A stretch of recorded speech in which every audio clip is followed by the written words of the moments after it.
AI가 자아가 생겼대. 근데 그거를 어떻게 알 수 있냐고요. 알 수 있는 방법은 사실 없습니다.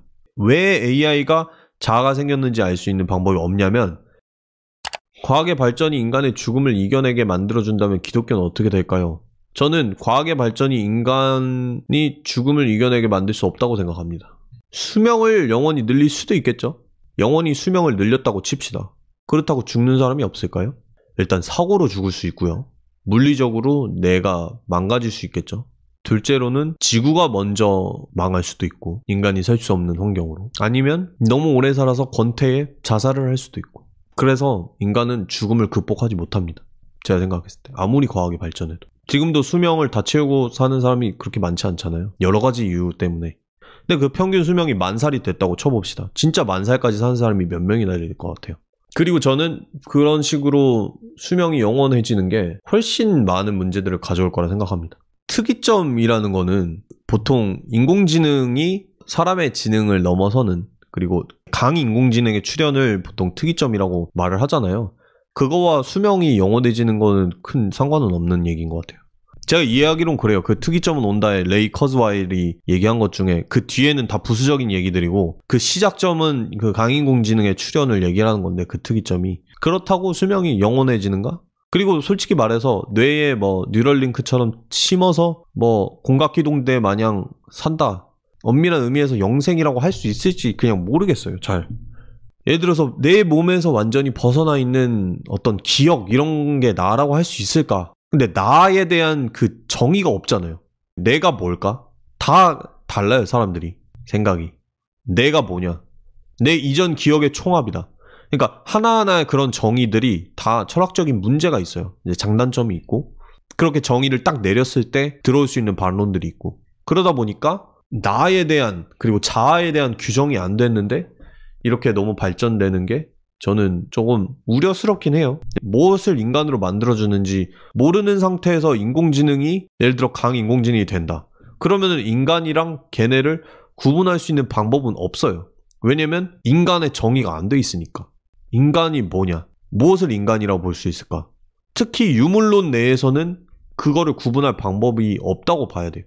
AI도 인간이에요. 그런 특이점이 오고 발전이 되면은 그 다음에는 온갖 그냥 믿음만 난무하는, 믿고 싶은 대로만 믿는 세상이 오는 거예요. AI가 인간이라고 믿고 싶어? 믿어. AI가 자아가 있다고 믿고 싶어? 믿어. 없다고 믿고 싶어? 없다고 믿어. 증명할 방법 없어.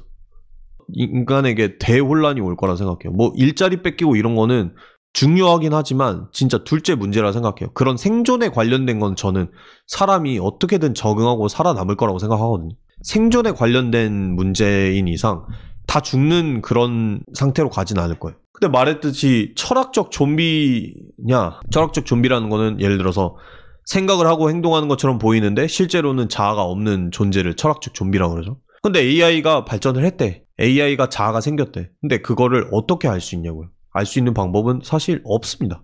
왜 AI가 자아가 생겼는지 알 수 있는 방법이 없냐면, 내 옆 사람이 자아가 있는지 알 방법도 없기 때문이에요. 과학적으로 따졌을 때는. 여기에 있는, 지금 댓글 다고 있는 여기 81명의 사람들이 철학적 좀비일 수도 있잖아요. 나의 방송을 재밌게 해주기 위한, 내가 방송하는 보람을 느끼게 해주기 위한 철학적 좀비들일 수도 있잖아요. 전 아니라고 믿어요. 아니라고 믿지만 여러분들이 철학적 좀비가 아니다 라고 증명할 방법이 없잖아요. 그리고 여러분들은 제가 철학적 좀비가 아니라는 거를 증명할 수 있나요? 증명할 방법이 없습니다. 뇌를 갈라서 봐도 몰라요. 그러니까 자아라는 거는 말 그대로 자아, 내가 느끼고 있는 거기 때문에 나한테밖에 관측될 수 없는 거기 때문에 자아가 있는지 없는지 알 방법이 없습니다. 그냥 믿는 거지. 다행인 건 인간들끼리는 서로 다 자아가 있다고 믿어요. 그냥 마치 신이 있다고 믿는 것처럼. 이건 근원적 믿음이에요. 알빈 플란팅가가 그렇게 얘기를 했죠. 타자의 정신과 신이 존재한다는 믿음은 똑같이 근원적 믿음이다. 근원적 믿음이란 건 증명할 수 없는 믿음이란 거예요. 증명할 수 없지만 그냥 믿는 거예요. 근데 여기에 AI가 껴버리면 사회에 대혼란이 일어난다는 거죠. AI가 자아가 있다고 믿는 사람들과 AI에게 자아가 없다고 믿는 사람들이 반으로 나눠질 거예요, 아마. 그리고 그들은 엄청나게 싸울 거예요. 왜냐면은 AI가 자아가 있다고 믿는 사람들은 그들을 진짜로 인간으로 대하기 때문에 결국에는 나중에는 사랑에도 빠지고 결혼도 하고 가족을 이루고 아니면 베스트 프렌드가 되고 정말 말 그대로 인간으로 대우를 하겠죠. 그런데 그들을 인간이라고 치부하지 않는 다른 사람들이 얼마나 화나겠어요.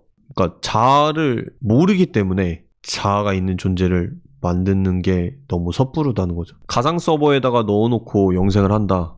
그걸 나라고 할 수 있는지부터 정의를 해야 할 것 같아요. 내 몸은 다 죽었어. 가상 서버에 내 예전 데이터들을 넣었어. 인터넷 속에. 일단 첫째로 저는 그렇게 한다고 내 의식, 내 자아가 걸로 들어가서 거기서 활동할 수 있는지에 대해서 일단은 굉장히 의문이 들고요. 왜냐면은 이 내 자아라는 이 해상이 되는 그 메커니즘이 뭔지를 모르는데 아직 어떻게 이거를 저기에 넣는다고 해서 내가 거기서 살아갈 수 있나? 모르겠어요. 이게 될지 안 될지 모르겠는데 너무 당연히 SF를 많이 봐서 그런지 될 거라고 생각하는 것 같아, 사람들이. 근데 그게 얼마나 지금 어려운 이야기를 하고 있는지, 불확실하고 어려운 이야기를 하고 있는지를 좀 생각해 볼 필요가 있어요. 내 몸이 죽기 직전에 과거의 기억과 데이터를 뽑아가지고 어느 데이터 저장 장치에 기계에 넣었어. 그럼 내 자아가 거기서 다시 생겨나서 거기서 내가 살아갈 수 있다고요? 너무 쉽게 그게 될 거라고 생각을 하는 것 같아요. 저는 안 될 것 같거든요. 만약에 그런 뇌 구조가 그렇게 됐어? 그래서 내가 내 자아가 해상돼? 그러면은 그 말은 즉 뭐냐면 나는 왜 쟤의 몸에 있지 않고 내 몸에 있냐? 그 문제도 떠오르는 거예요. 예를 들어서 내 뇌 구조랑 똑같은 거를 어떻게든 만들었어. 만들었고 그 만든 뇌를 저기다 냅뒀어. 그러면 저 뇌에서 내가 해상돼야 돼요. 나라는 자아가. 그런데 그렇게 생각하면 되게 비직관적이잖아요. 내 뇌랑 정확히 비슷한 거를, 똑같은 거를 인위적으로 만들었어. 그리고 난 지금 여기에 있는데 저 멀리 아프리카에서 그 뇌를 갖다 놨어. 그러면 내 자아가 거기서도 나타나는가? 거기에 대해서는 사람들이 대부분 아닐 거라고 생각한단 말이죠. 그런데 데이터를 어디다가 옮겨서 거기서는 해상이 될 거라고 생각을 한다. 그거는 굉장히 좀 이상한 생각인 거죠. 사이보그 의체의 생체 내 의식은 될 수도 있다고 생각해요. 될 수도 있다고 생각하는데 아까 말했듯이 그런 식으로 인간의 수명이 길어진다고 해서 이제 죽음이 극복되는 건 아니라는 거죠. 그리고 사실 그 혜택을 몇 명이 누릴 수 있을 것 같아요. 독감 예방주사를 못 맞아서 죽는 사람들이 존재를 하는데 사이보그 의체의 뇌를 의식해서 모두가 행복하게 살아간다라는 미래가 저는 그려지지가 않아요. 그러니까 몇 명은 그렇게 살 수도 있겠죠. 몇 명만 그렇게 살 수 있는 세상이 더 디스토피아 아닌가요? 그래서 미래의 과학기술이나 이런 것들을 생각했을 때 무작정 이제 안 좋게 보는 것도 문제가 있지만 너무 장밋빛 미래를 그리는 사람들, 너무 과도한 기대를 하는 것 같아요.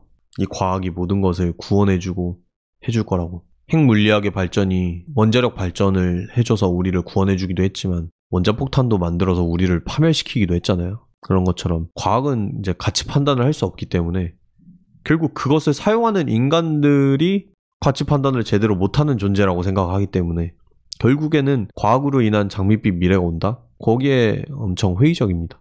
그쵸? 환경재앙으로 인류가 쓸려 나간다. 어떤 사람들이 이렇게 얘기할 수도 있어요. 테라포밍을 하면 되지 않냐. 테라포밍에 도대체 몇 명이 참여할 수 있을 것 같은데 대부분의 사람들은 그냥 지구에서 죽어나갈 겁니다. 근데 솔직히 말해서 지구에 멸망이 오면은 다 같이 죽는 게 낫지 않아요?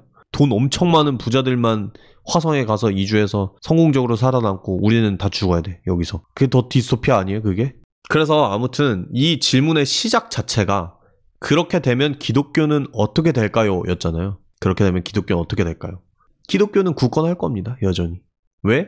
기독교가 어떻게 될까요? 라는 말 자체가 과학이 죽음을 다 극복시켜주고 우리의 모든 문제를 해결해 줄 거다. 이런 생각이 있기 때문에 기독교가 해결해주고 있던 것들은 더 이상 소용이 없다. 이러한 전제하에 그런 질문을 물어보는 걸 텐데 과학이 그런 것들을 다 해결해 준 날은 오지 않을 것이다. 여러 가지 이유로 인해서. 그래서 기독교는 인류가 수명을 늘려서 생체 뇌를 사이보그에 이식해서 뭐 영원히 살 수 있는 그런 기술이 개발된다 해도 기독교는 여전히 유효하다. 그리고 인간은 여전히 죽음으로부터 구원을 받아야 된다. 그렇게 생각해요. 여전히 우리에겐 부활이 필요하다. 아무도 영원히 살 수 없어요. 기술이 발전된다 해도.